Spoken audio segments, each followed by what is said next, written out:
Nú á dögunum fór fram loftslagsráðstefna Álftanesskóla.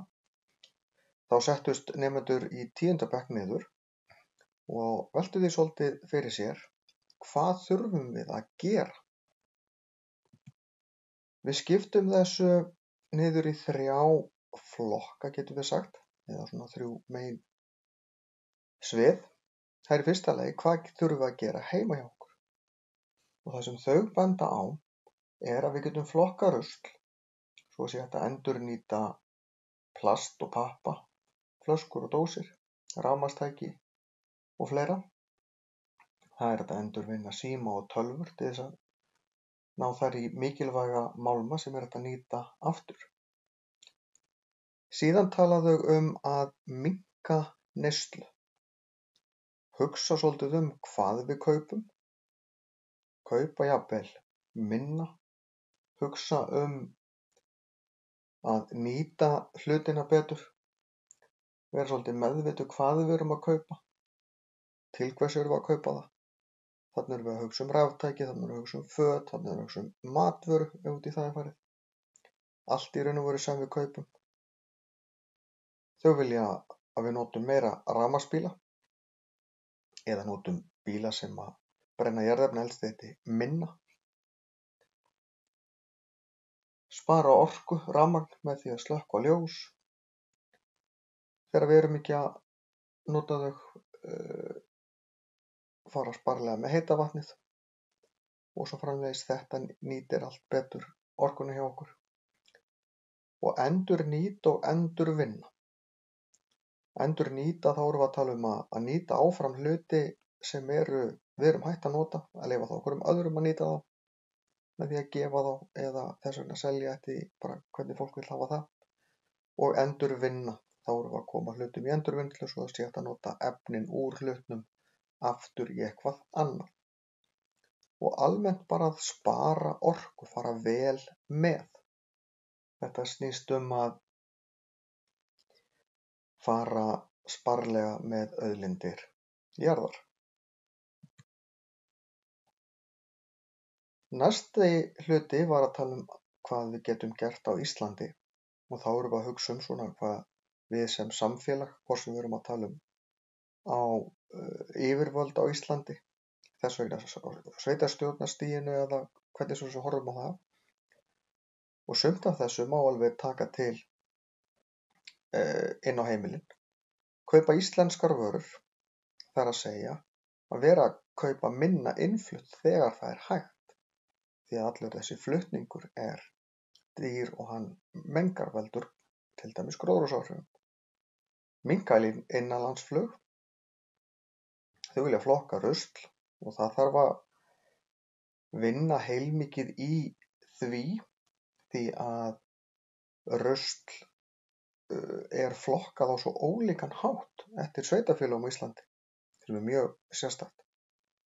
Minnka innflutning almennt og minnka bílanotkun, gróðursetja meira af trjám, draga úr heildarlosun á gróðurhúsalofttegundum og endurheimta votlendi.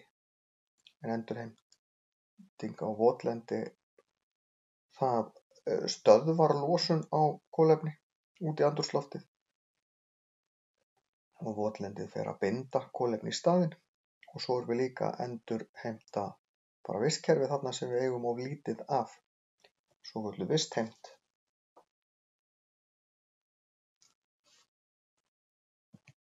Síðan skoðuðum við hvað þyrfti að gera í heiminum.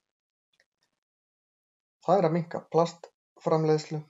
Þau vilja planta meira af trjám. Það þarf ekki bara að gera á Íslandi, heldur almennt í heiminum. Þau vilja nota meira af endurnýjanlegum efnum og endurvinnanlegum efnum. Þetta á til dæmis við öll þessi plastefni. Fara sparlega með vatn. Við erum einn af örfáum þjóðum í heiminum sem eigum gnótt af vatni. Minnka framleiðslu á kjöti. Það er enginn að tala að hætta endilega að borða kjöt og þessi leið sem virki fyrir suma. En ef allir minnka örlítið kjötneyslu, þá hefur það góð áhrif fyrir andrúmsloftið.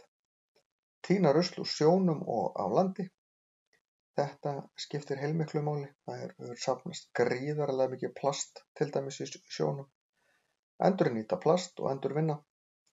Framleiða fleiri bíla sem ganga fyrir endurnýjanlegu eldsneyti. Nota síðan umhverfisvænni leiðir til að framleiða rafmagn, og þetta tvennt hangir náttúrulega svolítið saman. Því að það er ekkert varið í það að keyra rafmagnsbíl sem gengur fyrir rafmagni sem er framleitt með því að brenna kolum til dæmis. Þá er kolefnissporið bara það sama og að keyra dísilbíl nánast. Það er mjög lítill munur. Þannig að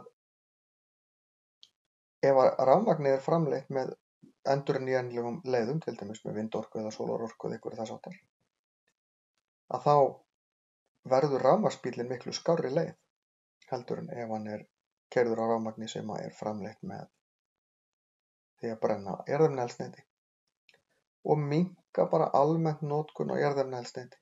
Nemendur átta sig á því að við getum ekki haldið endalaust áfram með að brenna og brenna meira og meira jarðefnaeldsneytis. Það hefur svolítið verið rauður þráður í gegnum þessar umræður hjá okkur. Nemendur átta sig á því að við verðum að gera eitthvað. Við sem einstaklingar, við sem samfélag og við sem íbúar jarðar, við verðum að byrja að vinna okkur í rétta átt. En nemendur átta sig líka vel á því að það næst ekkert í einu skrefi. En það má vitna hérna í Jane Goodall sem sagði: enginn getur allt, en allir geta eitthvað.